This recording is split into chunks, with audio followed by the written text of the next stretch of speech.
Ngayon, pag-usapan natin ang isang napaka-interesanteng na kwento. Samahan niyo ako sa isang time travel para alamin kung paano nagbago ang mga aklatan sa Pilipinas, mula sa panahon ng mga index cards hanggang sa cloud at artificial intelligence. Ready na ba kayo? Tara! Okay, simulan natin sa isang simpleng tanong. Bago pa man nauso ang Google o kahit anong search engine, paano mo nga ba nahahanap yung isang librong kailangan mo sa isang napakalaking library? Kung medyo may edad ka na, alam mo yung hirap niyan. At dyan mismo nagsisimula yung kwento natin. So unang stop natin, the age of cards o yung panahon ng mga manual na library. Dito, ang pinakamahalagang gamit ay hindi computer, kundi yung pasyensya mo at galing sa pag-oorganisa.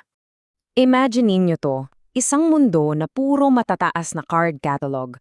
Bawat libro may 3 card, by author, by title, and by subject. Tapos, may makapal na ledger kung saan sinusulat yung dawat hiram at balik ng libro.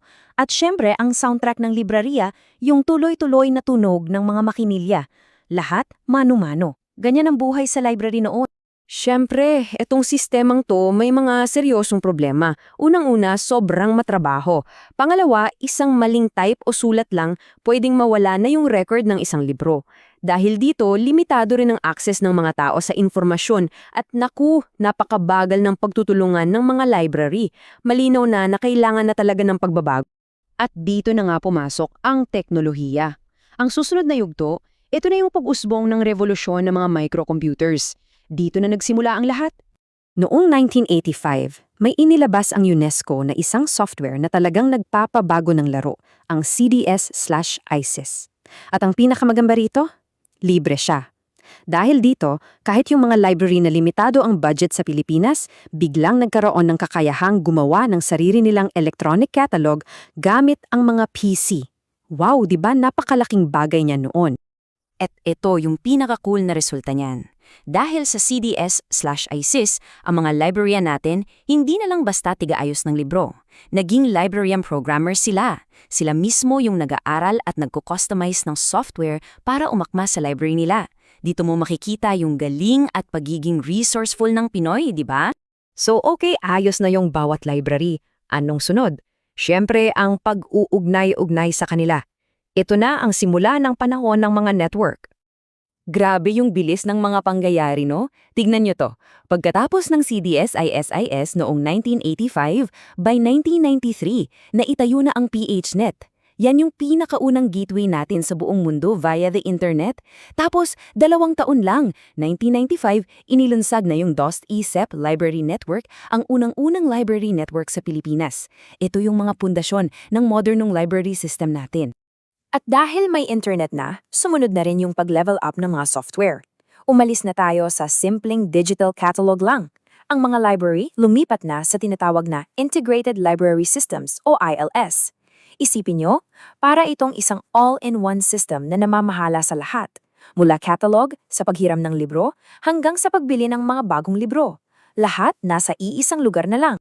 At heto yung ilan sa mga unang-unang sumabak sa paggamit ng mga bagong sistemang to. Noong mid-90s, pansinin nyo, may 2 klase sila. May mga gumawa ng sarili nilang sistema tulad ng Don Bosco at Ateneo. Patunay na may local talent talaga tayo. Tapos, meron ding mga gumamit ng mga commercial software galing sa ibang bansa tulad ng ADB at International School. Sila talaga ang nagbukas ng daan. Okay, fast forward tayo sa bagong milenyo. Dito na talaga sumabog ang lahat. Ito na ang panahon kung kailan naging tunay na online ng mga library, salamat sa web at sa pagsikat ng mga open source software. Ang 2003, tandaan niyo yan, napaka-importanting taon. Ang De La Salle University ang kauna-unahang academic library sa bansa na nag-shift sa isang fully web-based system. Anong ibig sabihin yan? Kahit sino, kahit nasaan ka pa, basta may internet, pwede mo nang i-check yung catalog nila online. Ito na yung simula ng tunay na public access. Kasabay niyan, hindi rin nagpahuli ang gobyerno. Inilunsad nila ang Philippine eLib Project. Ang pangarap, pagsama-samahin yung mga digital na koleksyon ng mga malalaking aklatan sa bansa sa iisang national portal. Isipin nyo parang isang dambuhalang National Digital Library. At dito na rin pumasok yung isa pang malaking game changer, mga libre at open source na software. Ang pinakasikat sa buong mundo ay Koha. Pero teka, hindi lang yan. Meron ding mga gawang Pinoy.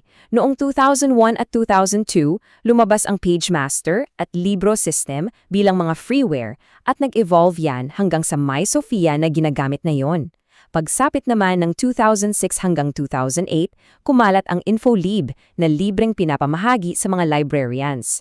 Dahil libre ang mga ito, mas maraming library sa Pilipinas ang nakapag-automate nang hindi na kailangang gumastos ng malaki.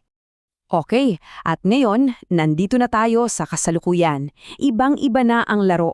Hindi na lang ito tungkol sa mga catalog, tungkol na ito sa discovery at sa walang hanggang kapangyarihan ng cloud. Okay, medyo technical to pero napaka-importante. Nagbago na rin kasi yung standard sa pagkatalog. Dati, ang standard ay AACR2. Ang focus niyan, ilarawan yung physical na libro, gaano kakapal, gaano kataas. Ngayon, ang gamit na ay RDA. Dinisenyo ito para sa digital world. Ang focus nito yung content mismo, yung kwento. Kaya mas madali nang i-link ang isang libro sa ebook version niya sa movie o sa audiobook. So, kung ibubuod natin ang ating buong paglalakbay, ganito yan. Nagsimula tayo sa mga standalone na computer noong 70s at 80s. Lumipat tayo sa mga network noong 90s. Pagdating ng 2000s, pumasok ang web access. At ngayon, 2015 hanggang sa kasalukuyan, nasa era na tayo ng cloud at AI-enhanced discovery.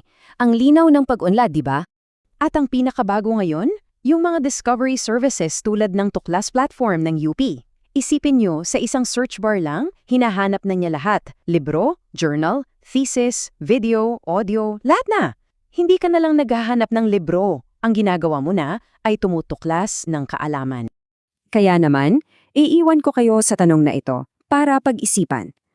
Habang nagiging mas matalino ang impormasyon at ang paraan ng paghahanap natin dito, ano na kaya ang magiging itsura at papel ng isang library sa hinaharap? Anong sa tingin nyo?